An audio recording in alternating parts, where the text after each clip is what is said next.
Sir Nagababu గారు ఒక tweet చేశారు. పాటు సందర్భంగా ఇది అల్లు అర్జున్‌కే ఆయన వార్నింగ్ ఇస్తున్నారా అనేది. అలాగే ఈ మెగా అల్లు ఫ్యామిలీ గొడవలు ఇప్పుడు మళ్ళా చాలా ఎక్కువగా వినిపిస్తున్నాయి సార్. ఈ యాహ్! 'పుష్ప 2' సందర్భంగా ఈ గొడవలు ఎక్కువగా ఉన్నట్టు వినిపిస్తున్నాయి. అది ఎంతవరకు నిజం? ఆయన నిజంగానే అల్లు అర్జున్‌కే వార్నింగ్ ఇచ్చారా? మామూలుగానే నాగబాబు నర్మగర్భంగా అంటారు. టంగ్ ఇన్ చీక్ అంటారు ఇంగ్లీష్‌లో. అలాంటి ఒక టంగ్ ఇన్ చీక్ ఆహ్, కొటేషన్‌లు పెట్టడం, టంగ్ ఇన్ చీక్‌గా మాట్లాడడం అవన్నీ చేస్తుంటాడు. మామూలు భాషలో చెప్పాలంటే అతి తెలివిగా పెడుతుంటాడు.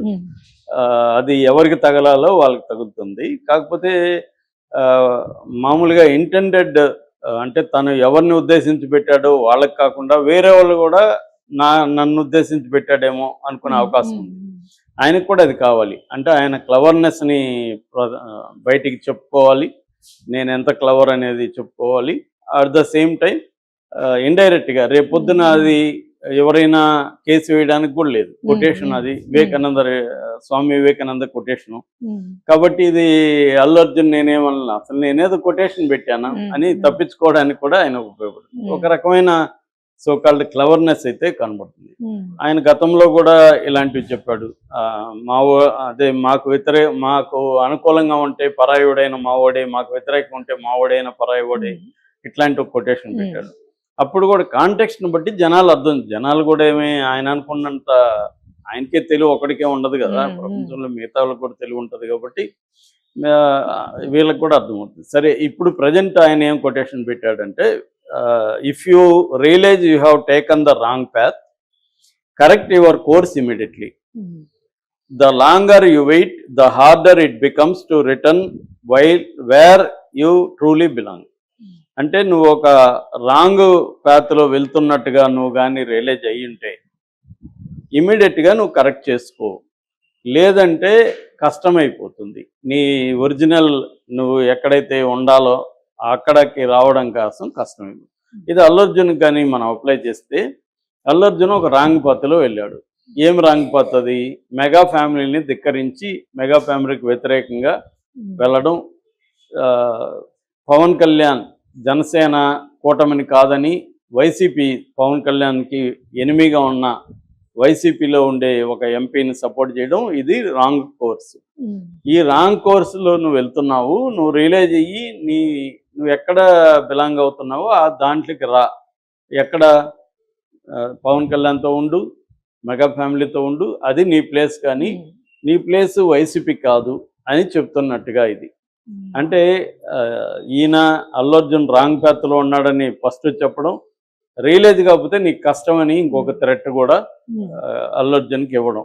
మళ్ళీ ఒకసారి నువ్వు లేట్గా రియలైజ్ అయినావు అనుకో, ఇక్కడ కుదరదు, నీకు వస్తానన్నా కూడా మేము చేర్చుకోం అన్న ఒక థ్రెట్ కూడా ఉందా అనేది ఇప్పుడు అనాలిసిస్. సో అల్లు అర్జున్కి ఇవన్నీ తెలియకుండా ఇప్పుడు ఒక స్థాయిలో ఉండేవాళ్ళు కాన్సిక్వెన్సెస్ ఆలోచించకుండా నిర్ణయాలు తీసుకోరు.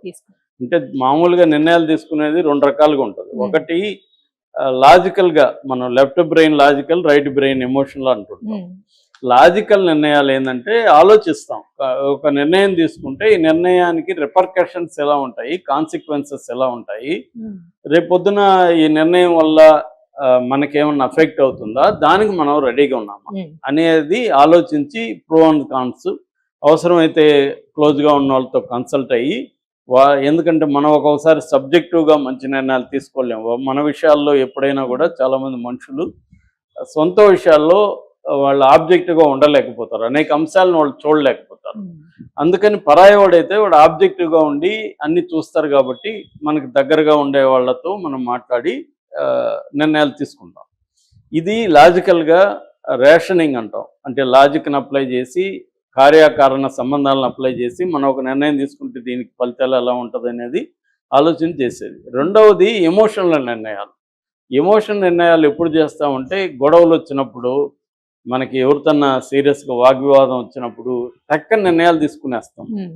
అప్పుడు ఇంకా కాన్సిక్వెన్సెస్ ఆలోచించడం ఏముండదు. కాకపోతే కొంతమందికి ఏంటంటే ఇంపల్సివ్ పర్సనాలిటీ అంటారు. ఇంపల్సివ్ పర్సనాలిటీ అంటే వాళ్ళు ఎప్పుడైనా కూడా నిర్ణయాలు అలాగే తీసుకుంటారు. ఇంపల్సివ్ కాన్సిక్వెన్సెస్ని గురించి వాళ్ళు ఆలోచించరు, కంబాట్మే అనుకుంటారు, నిర్ణయాలు తీసుకునేస్తారు. దాన్ని వాళ్ళు ఫేస్ చేయాలి. సో ఈ రెండు రకాల పద్ధతులు మనుషులు నిర్ణయాలు తీసుకుంటారు. అల్లు అర్జున్ లాంటి వాళ్ళు, అల్లు అర్జున్ మనం జర్నీని గమనిస్తే అల్లు అర్జున్ మెచ్యూరిటీ ఉన్నవాడు. ఇంకా వాళ్ళ నాన్న అల్లు అరవింద్ అయితే చిరంజీవిని కూడా గైడెన్స్ చేసుకుంటూ చిరంజీవి కెరియర్ గ్రోత్లో కూడా అల్లు అరవింద్ గైడెన్స్ కానీ, సూచనలు కానీ, అడ్వైజ్ కానీ, క్రైసిస్ని వచ్చినప్పుడు చిరంజీవికి వచ్చిన క్రైసిస్ని డీల్ చేయడంలో అల్లు అరవింద్ పాత్ర చాలా ఉంది అనేది అందరికీ తెలుసు. అలాంటి అల్లు అరవింద్ కొడుకు ఇలాంటి ఏమన్నా నిర్ణయాలు తీసుకున్నప్పుడు అల్లు అరవింద్ గమ్మున ఉంటాడని మనం అనుకోవటానికి లేదు. ఆయన కూడా సలహాలు ఇస్తాడు.